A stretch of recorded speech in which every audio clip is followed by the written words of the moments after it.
Hello, my name's Amy. And I'm James. And welcome to the Windsor site-based... What's the word? Meeting. Service. Church. Church. Welcome to Windsor church. Welcome to church for our Windsor site... Site Sunday. Site Sunday. Sunday. It's called Site Sunday, and we're really pleased that you're with us. And that's the main thing, isn't it? We've got a few of the words wrong. We don't really know what it's called, but we know it's church, and we're glad that you're with us, and it's so exciting and that you're joining us today. And it's really our heart that you just connect with us as a church, and there are two ways that you can do that. The first is you can connect with us through our website. Click on the button, it says connect, fill in some forms, and then we'll get in touch with you. And you can also come along to our New to Kerith Zoom events. They're on the first Sunday of the month, immediately after the meeting, and they're a great way to find out more about what we do at Kerith. But welcome, and we're really And I guess you can sign up for that online as well. You can, of course you can, Amy. You can sign up for it online. Super.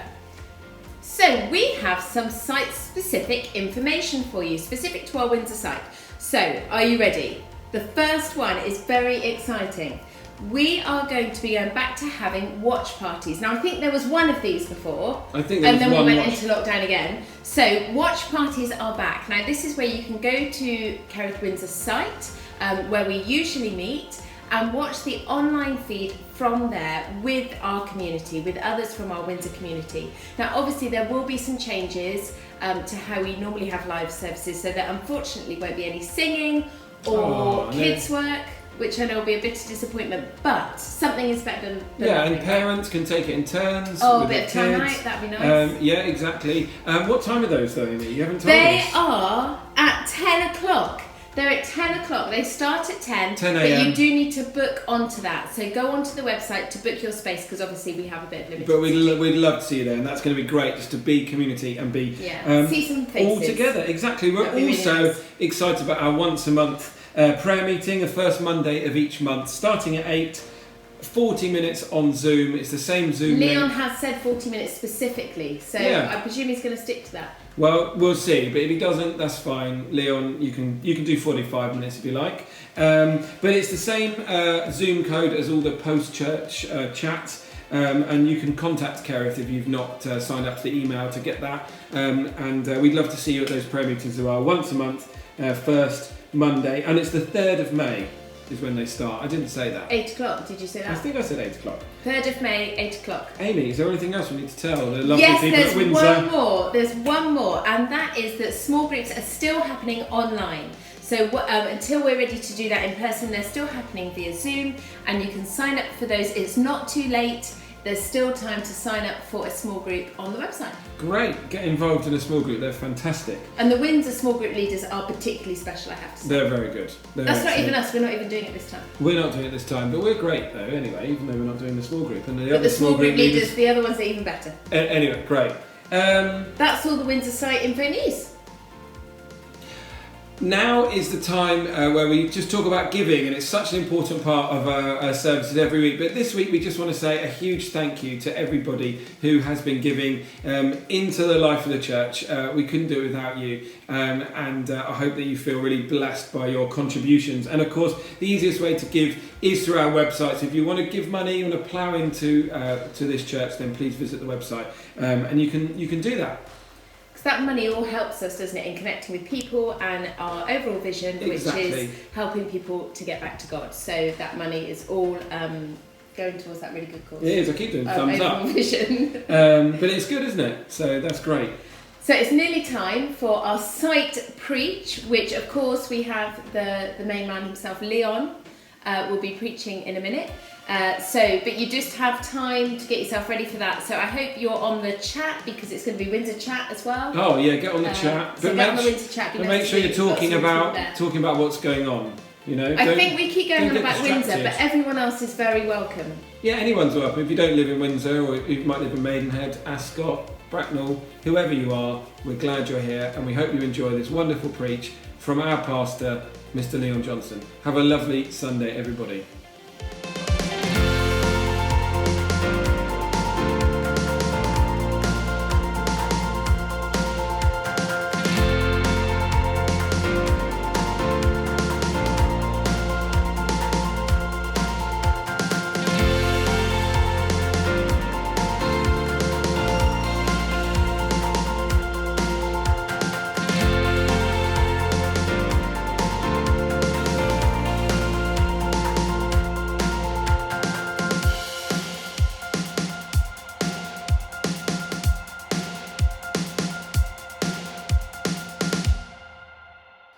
Hey, good morning. Great to be with you. My name's Leon. I have the privilege of leading the Windsor site. It's great to be with you this morning for our site Sunday.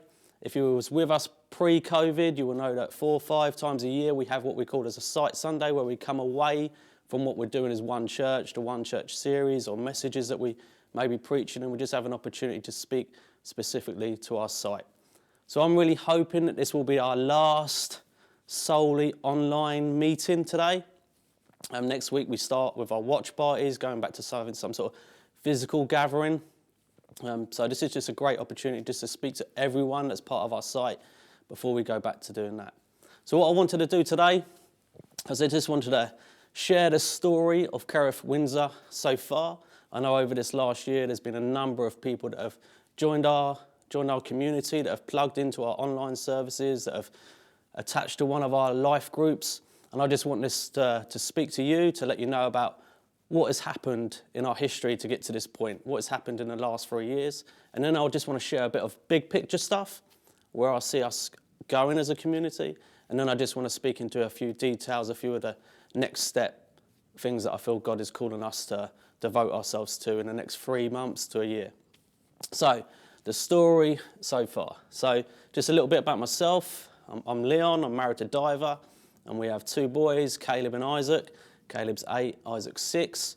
And Simon first approached me around 4 years ago about potentially starting a new site. We had already had the site in Camberley, and Simon started thinking about where the next site, Kerith site, may be. And we had a thriving small group over in the Maidenhead area. Andy and Vicky Swift led that group, and it was growing. And Simon started to think that potentially the Windsor Maidenhead area could be the next place that we start a Kerith site. Diver and I had spent some time in London with a church plant, just getting some experience. I felt called to pastor a site, to start a church. And when we come back from our couple of years in London, Simon approached me and just said, would I be interested? So I went around to Andy and Vicky's life group one Christmas, gate crashed their Christmas dinner, and we started to speak and plan about the potential of having a new site. And many of Andy and Vicky's group were up for it, so we started to just start on that journey. We started meeting once a month in Windsor. A lady called Louise Brown, who was the vicar of All Saints Church, opened up our church to us, was really welcoming to us as a community. And we started to meet in her building, in the All Saints building, one Sunday afternoon a month. And then the challenge for us was to find our own premises where we could have our own meetings. So we started to go on a search, started speaking to schools and just searching a local area. We really felt that Dedworth was where God wanted us to be. Dedworth was this place in Windsor that he wanted us to be. So we just started looking for a venue, which proved very challenging. We was able to get a small hall, the Gospel Hall, that's just over the road from the building that I'm standing in now. But that was just not big enough for really what we wanted to do. And then a course of events happened, and we found out after about 6 months of searching, that the venue that I'm standing in now was just across the road from the Gospel Hall. A little bit embarrassing for me, but we discovered it. We came here, and it was owned by Hausa, the chiropractors, and they ran all their seminars and conferences in this building we're in now. So we approached them about potentially subletting it on a Sunday. When I come into this building, I just really got a sense, is this where God wanted us to be? So we approached them about subletting on Sunday. And to begin with, that wasn't a possibility. Their Sundays were booked out. But we just kept on praying, and they contacted us and said that they're willing to shift their diary around. And then about 2.5 years ago, we started gathering in here on a Sunday. And for the first year and a half, it was just, an amazing time. We just see God do so much with us as a community. We see people come to faith. We see people getting baptised. We see us gathering as a community and growing in our relationships with one another. We was able to start doing the little bits and pieces in the community. We've done a homeless shelter and a few other bits. We started our small groups, and it was a great year and a half. And then, as we all know, this virus came about, and all things changed.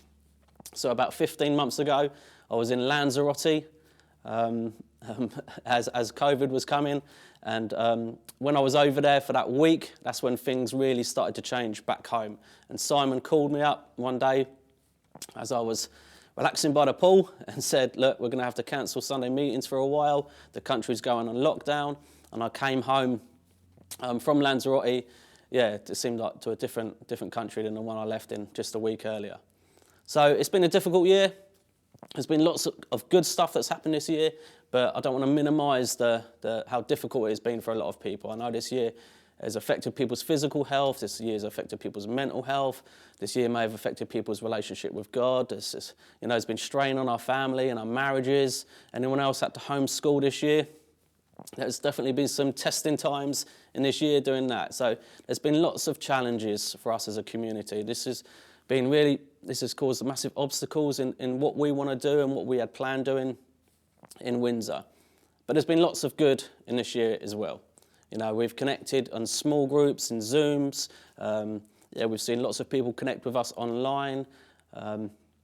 We've been able to get involved in a food share. Tracy Tickle and Adam get involved in a food share there. We've done a project called Boxes of Hope. So we've been able to do little bits and pieces as the year has gone on. But if I've got to say, the highlight for this year for me is that we was able to acquire a building. This building I'm standing in now, this building we met in on Sunday mornings, the people that held the main lease didn't think it was financially viable for them to continue here, so they have moved out and we have taken over the main lease of this building. And you may see some pictures come up in a moment, just of the different rooms and the different spaces that we've been able to acquire, not just for a Sunday, but all through the week. So I'm really excited about the next season of what God's got in store for us as a community, all the things that I feel God is calling us to do.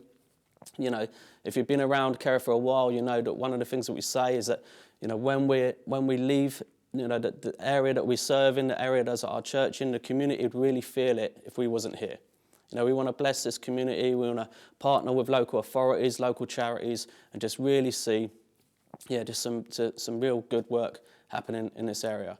So we've got the building, and this week I was meeting with Gary, our operations team, and the architect, and we were starting to plan, looking at different plans about how we can renovate this building, how we can change this building, how we can better open it up, open plan it. We're thinking about putting a coffee shop in here.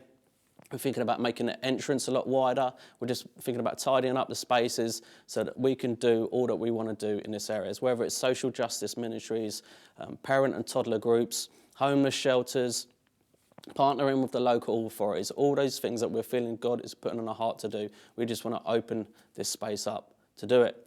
A few weeks ago, I went to a church in Margate that leases a similar warehouse, and they started their church in their warehouse 10 years ago. And it was just really inspiring to see all the work that they were doing, all the stuff that they were doing, partnering with the local authorities and the local charities. And they just started to grow and grow and grow. And the more they grow, they started to take up more unit space next door to them. And that's where I see us going, really. That's what I believe God's vision is for us as we meet here. So if you want to support that, if you want to get involved in that, there's a few ways. First of all, you can pray. You can pray for the money to come in.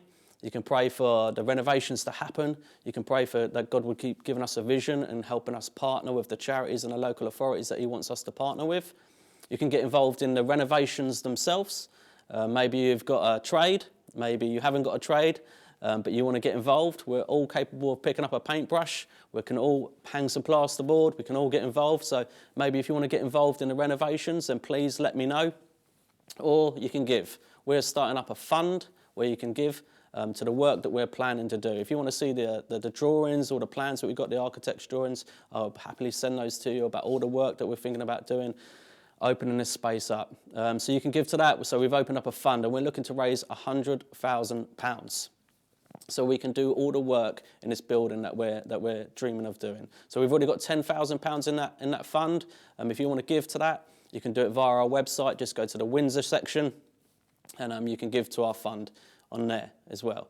So really exciting. I'm just really excited about what God's got for us in this next season. We don't know how it's going to go. It may be that we take more steps forward, and who knows what's going to happen in the course with this virus. We might have to take half a step back at certain points, but we are going to get through this. We are going to get back to doing what we were going to do, and we are going to get forward and doing all that we feel God's calling us to do. So that's a little bit about the history of us. That's a little bit about the big picture. And now I just want to share a bit about what our next steps are as a community. And I really just want to follow on from where Benno left off last week. Ben Oliver is one of our pastors here. And he preached to us last week from the book of Acts. And he just showed to us how the disciples were facing a changing season. Just like we're facing now a changing season, and how the disciples faced a changing season when Jesus left. Jesus was with them for 3 years. They followed him around, they listened to his teaching, they got involved in the mission that he was calling them to with him. And then after his death on the cross and his resurrection, 40 days later, he ascended back to the Father, and he was going to be with them no longer physically. And in Luke writes and reminds us of this promise that Jesus gave them. This promise, he tells them not to leave Jerusalem until the Holy Spirit comes. And Jesus was saying that although he was passing the mission on to them, although he was telling them that they had to continue on the work that he started, he was reminding them that they weren't going to continue it without his power. And I just want to echo that encouragement to us again this morning, that as we continue the work that God's got for us as forming our Kerith community here in Windsor and doing all the work that he's got for us in the mission that he has, we don't go it alone. We go it with his Spirit, his power at work in us. So this is what the disciples did. They waited for the Spirit. They waited for the power of God. The Holy Spirit was poured out to them at Pentecost, and then they were empowered to go and fulfill the mission that God had left them. And I just want to look at the first things they did, the first things they devoted themselves to, the first things they started to focus on as they started to fulfill his mission. So we're going to be reading from Acts 2, and Acts 2, verse 42, and this tells us about the sort of practices that helped shape the early church and have made them so effective. So Acts 2, verse 42 says this: "They devoted themselves to the apostles' teaching and to fellowship, to the breaking of bread and to prayer. Everyone was filled with awe at the many wonders and signs performed by the apostles. All the believers were together and had everything in common. They sold property and possessions to give to anyone who had need. Every day they continued to meet in the temple courts. They broke bread in their homes and ate together with glad and sincere hearts, praising God and enjoying the favour of all the people. And the Lord added to their number daily those who were being saved." So the Holy Spirit was poured out at Pentecost. 3,000 people were added to the church that day.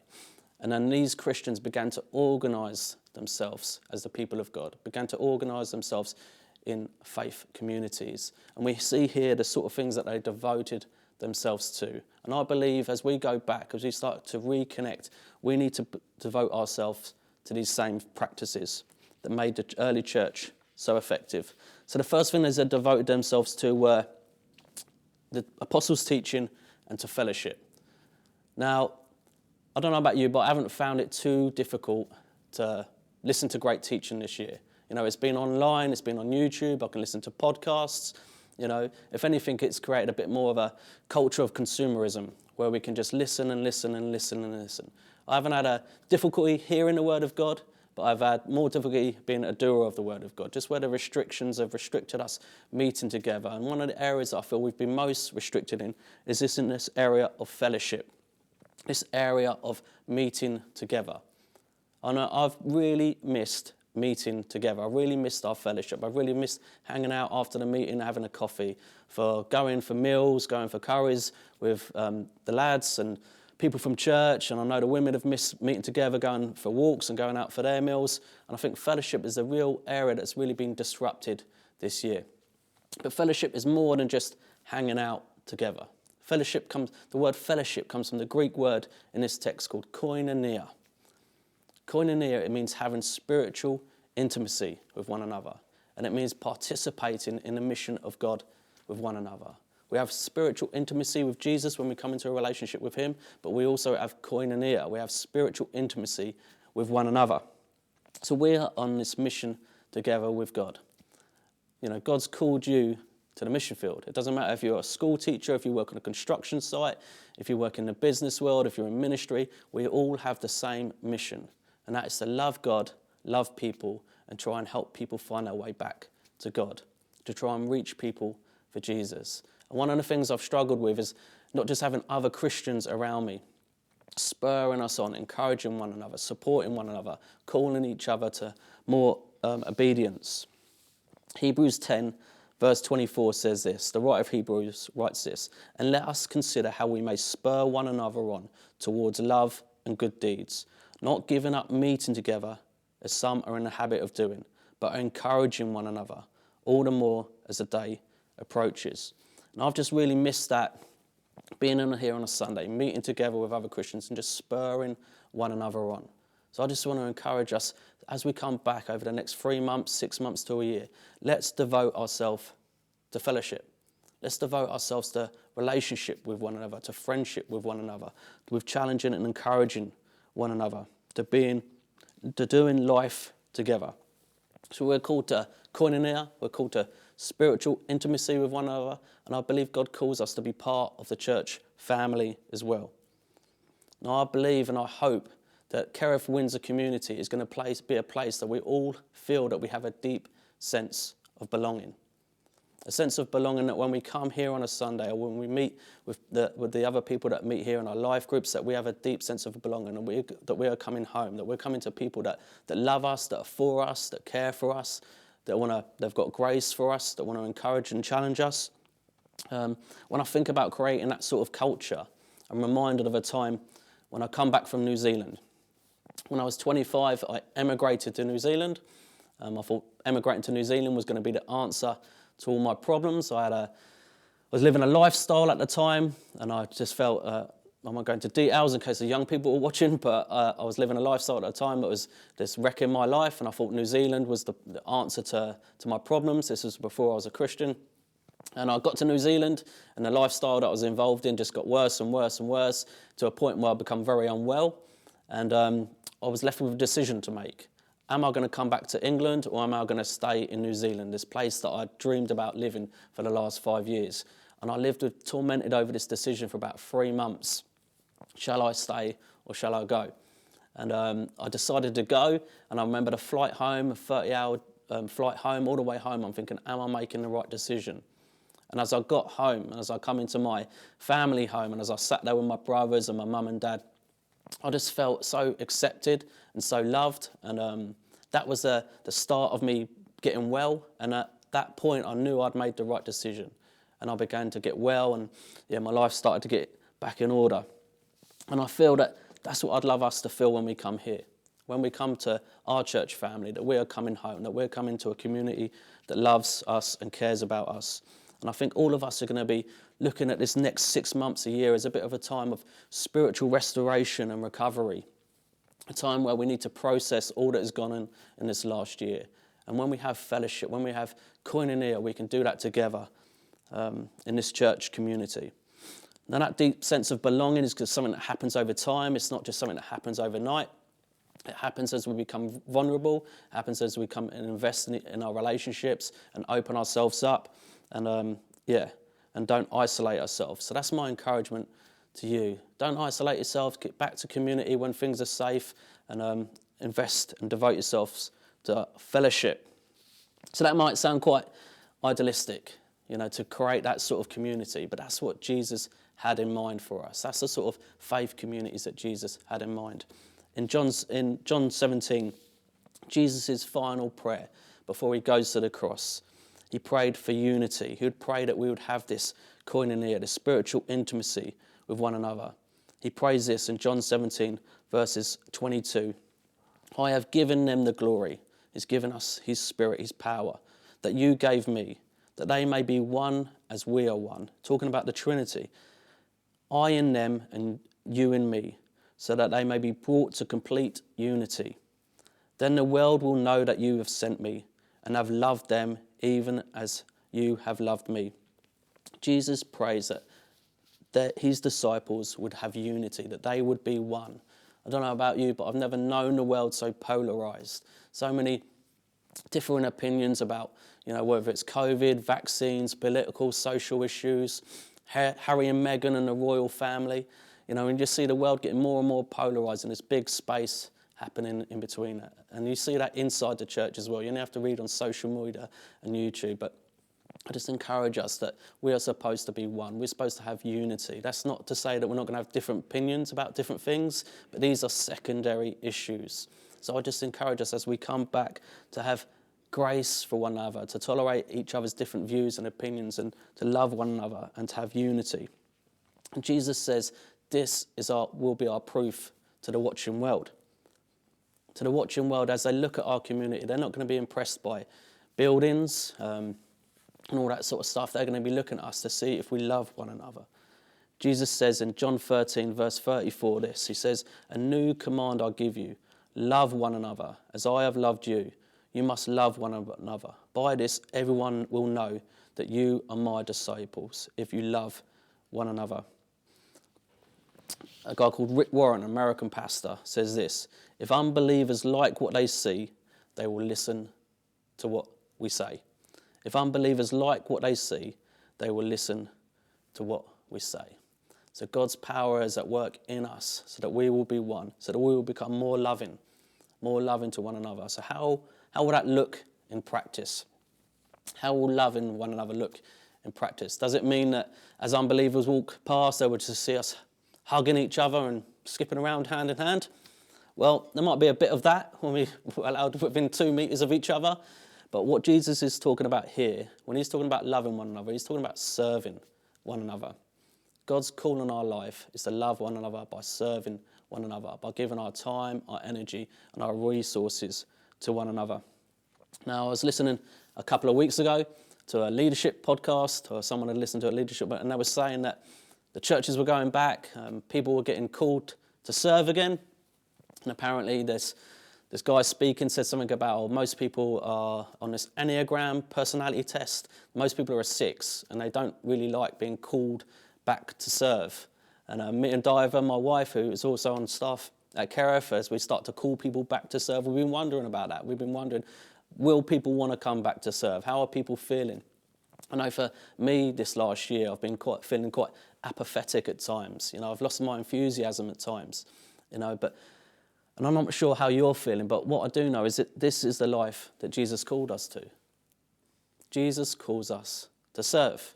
Jesus says, the greatest serve. He came and brought his kingdom and turned the world upside down. And living a great life was no longer about fame and having power and having money, but it was about serving.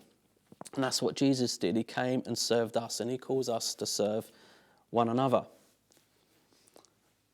So I know we're all going to be at different places this morning. Some of us just can't wait to get back to serve. Some of us are looking forward to that, looking forward to getting out of our own personal space because, you've experienced serving before, you know how it blesses you and how it blesses other people. And some of us may be more resistant about that. I know we're all different places, and I understand that. And there's no massive pressure on people to serve, but this is what God calls us to. At Kerith Windsor, what we do, we run on a 4-week rota. So we try and encourage people to serve once a month in a particular area, whether that's kids, whether that's our youth, whether that's leading a small group, whether that's leading worship, whether that's set up, set down, host teams, production. So maybe one of those areas is an area that you've served in before in Windsor, or as an area that you would like to serve in. I just encourage you. Ben Polk at the end of the meeting is going to tell you some more details about how you can connect with that. I just encourage you to get involved in the area that you feel that God may be calling you to serve in. And that would be great. So that's what the early disciples devoted themselves to. They devoted themselves to generosity, they devoted themselves to serving, to teaching. And another area they devoted themselves to was to prayer. And I want to encourage us, as we start to go back, to just start to pray. To start to pray again. Some of your prayer lives might have got cold. Some of you might have been praying solidly through this year. But we want prayer to be central to all that we want to do in Windsor. We want to see transformation. That we can serve people's practical needs. We can help people. We can serve one another. But what we want to see is hearts change. We want to see hearts transformed. We want to see people coming back to God, finding their way back to him. And we know that the only person that can do that is God. We have not got the power to change people's hearts. So we want to be praying about everything that we're going to do in this community. So we have prayer in the mornings through Simon Benham's prayer cast. You can join into that. But we're also going to be having prayer for our Kerith Windsor site once a month, on the first Monday of every month. That's going to be on Zoom to begin with. But hopefully as restrictions ease, as we go back through the summer, we can start to meet together again to pray again physically. So we want to be about prayer, and we want to be about fellowship, and we also want to be about being generous. These early disciples were devoted to being generous. They lived generous lives. I don't know if you was here listening a few weeks ago to Hannah Heather, who was a visiting preacher, and she speaks about the river of God in Ezekiel going into a community and then being poured out. So we want to be generous with one another, but we also want to be generous in our community too. We want to get involved in stuff that's going to affect people's lives. And I listened to this. I borrowed this book of Simon Benham, the boss. It's part of my growing collection of books borrowed from Simon that have never been returned. But I was just really inspired by one passage in this book. This is kind of like the story of the church from the early apostles to modern day missionaries, how different people and different communities have taken up the baton in this relay of fulfilling God's mission. And he talks about this fledgling community in a city called Antiochos in Greece. And I just love what he writes here. This fledgling Christian movement thrived in such an unstable environment. The church became like family to the aliens and outsiders who had flocked to the cities. The church welcomed people far from wide across the section of society and taught a message that was easily understandable. The Christian community offered an array of social services too. Christians cared for widows and orphans, visited prisoners, fed the poor, nursed the sick and buried the dead. Church members gave freely of their money to support various ministries.